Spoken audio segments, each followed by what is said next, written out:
Hello everyone, आज फिर से मैं हाजिर हूँ एक नए टॉपिक के साथ। तो मैं आशा करता हूँ कि ये जो पार्ट 3 है एक्टिव एंड पैसिव वॉइस का आप लोगों को एकदम अच्छी तरह से समझ में आएगा। और ये जो आज की टॉपिक है ये एकदम आसान होने वाली है। इस टॉपिक में सभी टेंस का रूल मैं बताने जा रहा हूँ और आप लोगों को ये सभी रूल याद कर लेने हैं। तो जब आप याद कर लेंगे तो सारे टेंस की जो पैसिव वॉइस होती है उसकी धज्जियां उड़ा देंगे। तो चलते हैं देरी न करते हुए ऑन द टॉपिक, ठीक है। तो देखिए, पहले इसका रूल मैं बताऊंगा, आप लोग सभी टेंसों का रूल लिख लीजिएगा। पार्ट 3 है एक्टिव पैसिव वॉइस का, ठीक है। रूल क्या है? यदि प्रेजेंट इंडेफिनिट टेंस होता है, ध्यान दीजिएगा, तो उसकी सहायक क्रिया होती है डू या डज, ठीक है। यहां पे एक्टिव वॉइस लिख लीजिएगा आप लोग, एक्टिव, ठीक है। और यहां पर इसके सामने जो आएगा ये हो जाएगा पैसिव, ठीक है। इसको पैसिव मान लीजिएगा। तो प्रेजेंट इंडेफिनिट होगा फर्स्ट वाला, तो इसका passive voice is, am, are plus V3, ठीक है। अब यदि कंटिन्यूअस होगा, present continuous is, am, are plus V4, तो इसका जो पैसिव वॉइस बनेगा वो बनेगा is, am, are plus being plus V3, ये बनेगा, ठीक है।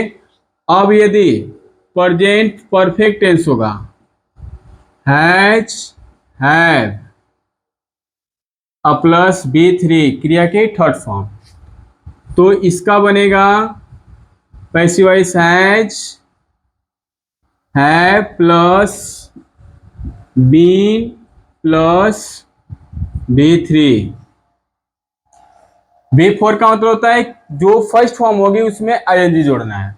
आप देखिए, ये प्रेजेंट का यहां तक था, अब आता है पास्ट टेंस का। चौथा रूल है पास्ट इंडेफिनिट का। पास्ट इंडेफिनिट की सहायक क्रिया होती है डिड, ठीक है। तो इसका पैसिव वॉइस बनाना होगा, तो क्या बनेगा? वाच, वर प्लस V3। अब यदि यही पास्ट कंटिन्यूअस टेंस होगा तो क्या बनेगा? वाच, वर प्लस V4। V4 का मतलब बताएं कि क्या होना चाहिए? आईएनजी होना चाहिए।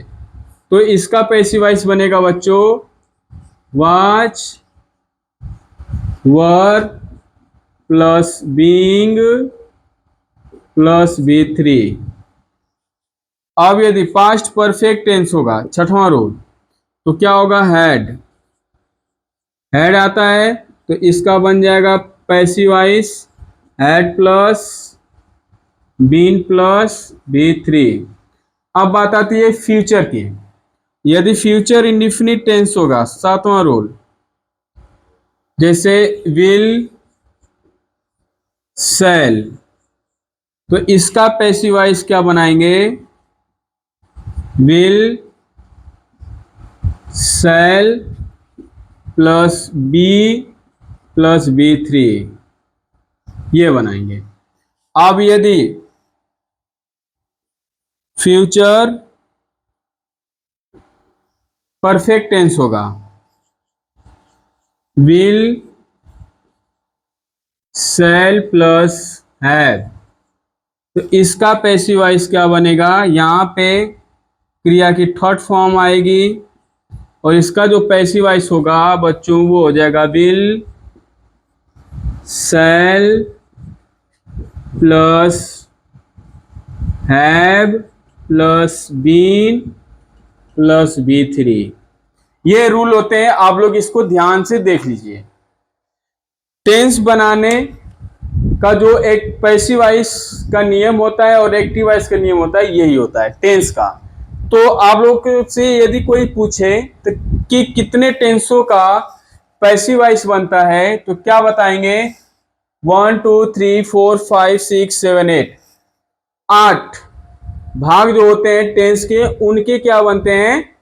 पैसिव वॉइस बनते हैं। और जो 4 भाग होते हैं उनके पैसिव वॉइस नहीं बनते, बनते हैं लेकिन चेंज नहीं होते हैं। यदि कोई पूछेगा बनते हैं या नहीं बनते तो आप लोग बताएंगे बनते हैं, लेकिन जो उनका रूल होता है वो चेंज नहीं होता है। यानी कि एक तरह से मान लीजिए कि उनका यूज नहीं किया जाता है। कितने का यूज किया जाता है? 8 टेंस का यूज किया जाता है। प्रेजेंट इंडेफिनिट का, प्रेजेंट कंटीन्यूअस का, प्रेजेंट परफेक्ट टेंस का, पास्ट इंडेफिनिट का, पास्ट कंटीन्यूअस का और पास्ट परफेक्ट का, फ्यूचर इंडेफिनिट और फ्यूचर परफेक्ट का। और किनका किनका नहीं होता है? तो present perfect continuous, past perfect continuous, future continuous, future perfect continuous, 4 tense का एक्टिव पैसिव वॉइस हम लोग नहीं बनाते हैं, यानी कि इसका यूज हम लोग नहीं करते हैं। तो इतने की यदि आप ये देखिए, जो पहला भाग होगा वो एक्टिव वॉइस का होगा, ये जो सेकेंड भाग होगा ये पैसिव वॉइस का होगा। ठीक है, डू डच, यानी कि इसमें फर्स्ट फॉर्म प्रयोग होता है, जिसे मैं जाता हूं तो आई गो, वह जाता है, ही गोज। ठीक है, तो उसके साथ अगर हमें पैसिव वॉइस बनाना होगा प्रेजेंट इंडेफिनिट का तो ये रूल अपनाएंगे। और याद कर लीजिएगा एक और महत्वपूर्ण बात कि इन सभी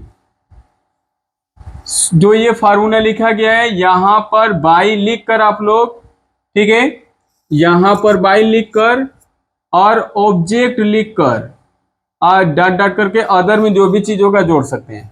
सब में यहां पर बाई लिख कर, ठीक है, और प्लस ऑब्जेक्ट करके डॉट डॉट, ये आप लोग बढ़ा सकते हैं, क्योंकि जो भी यहां पे V3 आ रहा है, V3 के बाद हमेशा बाई लगेगा, बाई के बाद जो भी ऑब्जेक्ट होगा वो प्लस हो जाएगा। तो इसका रूल हम बताए भी थे आप लोगों को, तो आप लोग को ये याद कर लेना है। ठीक है, ये रूल 8 रूल होते हैं, 8 टेंस का बनता है। उसके बाद जो मॉडल वर्ब होती है उसका बनाना हम बताएंगे। अब इतना यदि आप लोग याद कर ले रहे हैं तो मैं सिर्फ प्रैक्टिस कराऊंगा। ठीक है, सभी टेंसों का मिला के मैं प्रैक्टिस कराऊंगा, एक्टिव और पैसिव वॉइस का, तो आप लोग को एकदम आसानी पूर्वक आ जाएगा जब ये आप लोग को याद होगा टेबल तब। ठीक है, ये टेबल आप लोग याद कर लेंगे तो आपको एकदम आसानी पूर्वक याद हो जाएगा। ठीक है, तो एक बार देख लीजिए, जो चीज न समझ में आए वो आप कमेंट करके पूछ सकते हैं। फिर मैं इसके आगे पार्ट 4 में सबकी एक्सरसाइज कराऊंगा और पार्ट 5 में मैं मॉडल वर्ब जो भी होता है उसका मैं आप लोग को पैसिव वॉइस बनाना सिखा दूंगा। तो एक बार देख सकते हैं।